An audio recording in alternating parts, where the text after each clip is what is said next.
So how does the situation in Melbourne compare to the rest of the world?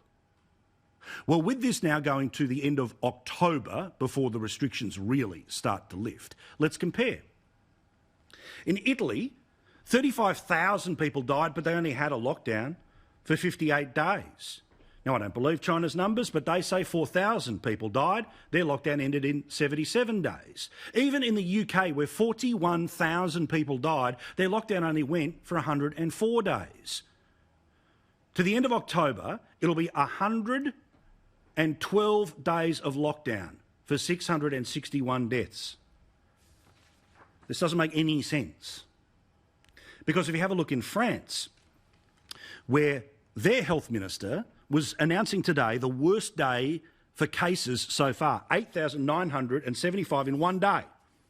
He says, no lockdown, because a lockdown is just a lid on an overflowing cooking pot. France, no lockdown, 8,000 cases today.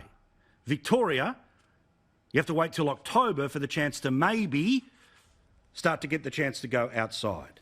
Yet the media, they sucked it up, they repeated it, they have set a false expectation for the people of Victoria.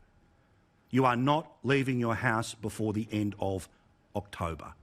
You can't go back to work until October, until the average is 30 to 50 cases a day for 2 weeks.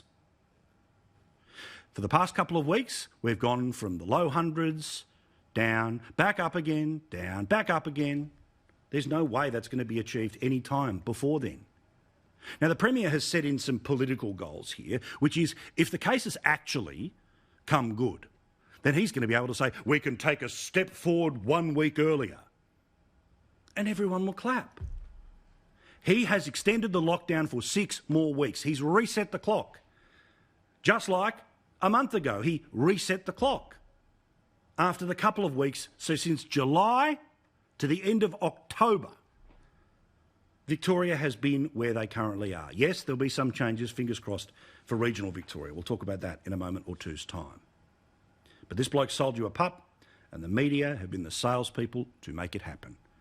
I haven't fallen for it because I actually read the document. How many of those people actually read the document? But it does give us one good thing. By now setting number of cases over number of days to equal the next step, you don't have to watch a Daniel Andrews press conference. All you have to do is wait and see what the cases are, measure it up against that, and that's it. So you don't have to see it and put through that garbage that we have all been going through day after day after day after day. And perhaps for his mental health and the sanity of the state, both he and the Chief Medical Officer, you can take a week off. Have your rest.